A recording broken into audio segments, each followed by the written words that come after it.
أعوذ بالله من الشيطان الرجيم.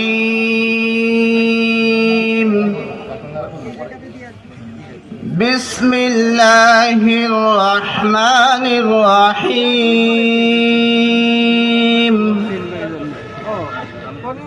يا أيها الذين آمنوا اركعوا واسجدوا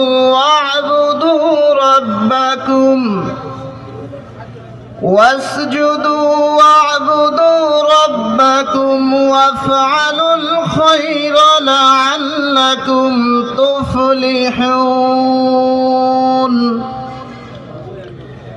وجاهدوا في الله حق جهاده هو اجتباكم وما جعل عليكم في الدين من حرج ملة أبيكم إبراهيم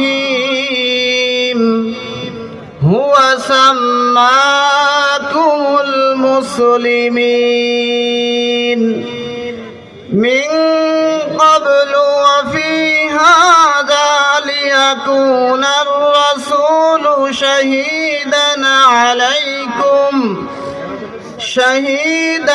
عليكم وتكونوا شهداء على الناس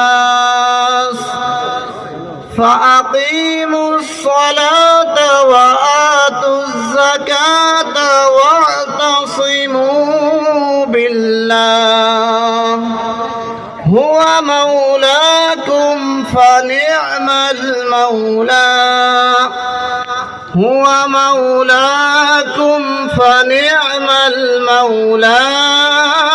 ونعم النصير.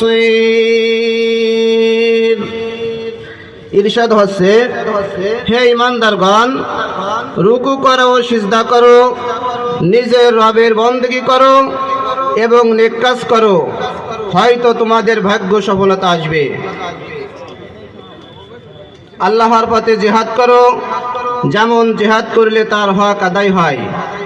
তিনি নিজের কাজের জন্য তোমাদেরকে বাছাই করে নিয়েছেন এবং দ্বীনের ব্যাপারে তোমাদের উপর কোনো সংকীর্ণতা আরোপ করেননি।